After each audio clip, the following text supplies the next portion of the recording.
I don't like to come out and go, oh, well, I was wrong on something, or somebody was wrong about something, so and so was wrong about this or wrong about that. But it is very interesting that so many people are quick to believe anything negative about Xbox. And it's such a weird thing to me because most of the time it's just not really the truth. It's just people run with these weird ideas that there must be something wrong. And this isn't necessarily about this instance. I'm just giving an example. So Xbox is going to Gamescom, and they've got this incredible lineup. It's their biggest show that they've ever done at Gamescom. They've got some playable games. They're not having Forza or Starfield as playable. They're going to get demonstrations in the theater setting. And people were freaking out about Starfield, like, oh my gosh, it must not be ready. This is literally a week before launch, and they're not going to have a playable demo. It's the end. They haven't done it. But if you look into it, at every Gamescom, Bethesda has never ever done a floor demo for Fallout, for Skyrim, for any of those types of RPGs. And the first thing I thought of when they didn't have a thing is because, first of all, for a demo, you have a certain slice. A lot of times it's like a 20-30 minute slice of the game. But the problem with that is it's not just a pick up and go shooter or something, or a fighting game or something like that. This is a game where it's centered around character creation, which a lot of times with a Bethesda game can take quite a long time. You pick your factions. You also don't want those spoilers going out. So people ignore all of this stuff and just assume the worst because it's Xbox. Meanwhile, I point out that, that Sony will never have Spider-Man 2 as a playable demo for fans.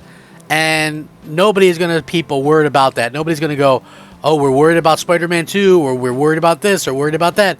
So you can see it's very much just a one-sided thing that's very unfortunate, to be honest with you. And this is another one of those instances where people really thought that Xbox was doing this. And, I reported on it. I didn't say one way or the other. I kind of gave a warning saying, listen, it looks like this is true.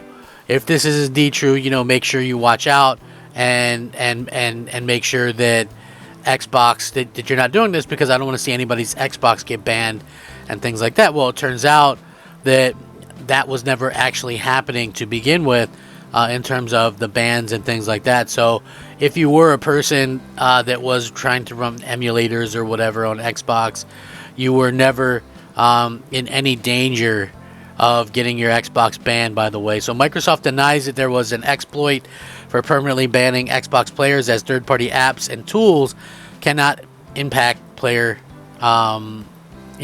themselves enforcement. So when you look at that and you go, oh, okay, well, then what's the deal? Like, again, you just look at these types of things and you can see, exactly why so many people kind of does this. They report erroneously on some of these things, and it's kind of frustrating.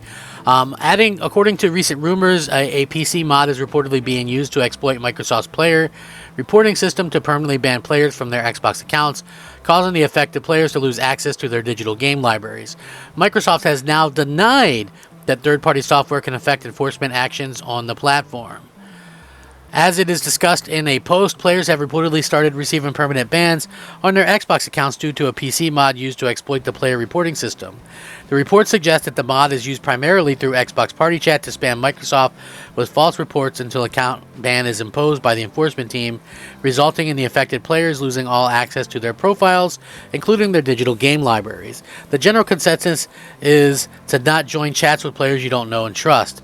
But Xbox support says permanent bans are never issued lightly and only occur after severe repeated violations of the community standards for Xbox. Because of the seriousness of the violations and to keep other players safe, permanently banned profiles are blocked from accessing the Xbox network in any capacity. So, in a statement given to Verge, Microsoft has denied that this permanent ban exploit is happening. Third-party apps or tools cannot impact player enforcements, and no volume of inaccurate results is an enforcement, according to Xbox GM Trust and Safety Kim Coons. Only reports that have been reviewed by Xbox safety team and determined to be accurate and in violation of the standards result in enforcement action such as a suspension or a ban. So, again, so many people were out there kind of like having their tinfoil hat on. Xbox is so bad. Xbox has really dropped the ball. Xbox this, Xbox that. and it was really something that was a big nothing burger this entire time, right? Like, think about that. You know, like I can't. It's gotten to the point where you can't really believe anything that you read on the internet these days, especially where Xbox is concerned, right? Because let's just be real here, Xbox is for some reason the bane of everybody's existence. I don't understand it myself. I feel like Microsoft has done some incredible things. They've really fixed some things up in a major way. And when you look at, how things have kind of gone recently, they're the ones that have been most consumer friendly. So yeah, like I don't understand the thought process behind the consistent bashing and the consistent hate of Xbox. But hopefully one day that changes and people just kind of respect that Xbox is out there plugging along, trying to do their thing, which is just be a gaming platform for people and a place to kind of have some fun and play some video games with friends and things like that. So kind of crazy to think that so many people are still actively against Xbox, but yeah, nice to see that they've kind of responded to this and make it sure that everybody knows that, hey, Microsoft is not some evil entity or whatever. Like, I think that it's so crazy that so many people will believe anything that happens. Like, here's the funny part, right? People will believe anything. So they don't believe that Phil Spencer, when he says something like, oh, we're going to have our best lineup, or, we've got, such a great lineup of games coming, and, blah, blah, they'll go, oh, I don't believe Phil Spencer. He's so full of it. He's a liar. But when Phil Spencer goes, hey, we're not going to ever be able to catch up to PlayStation, everybody is quick to go, whoa, yep, he said it, I believe it.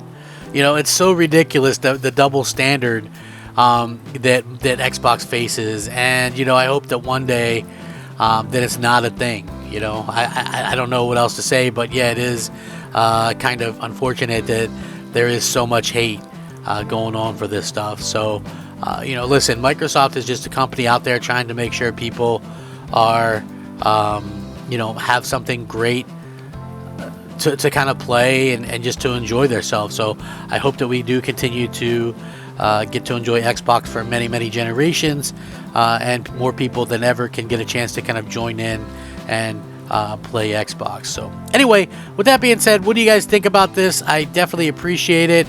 Let me know what you think about it. I would definitely appreciate all of that stuff. I think you guys are absolutely fantastic, and love hearing everything, all the comments and stuff like that. If you guys want to hit me up on Twitter, Xbox, or whatever, let me know. Have a great day. Rack 'em up. Crap Gamer out.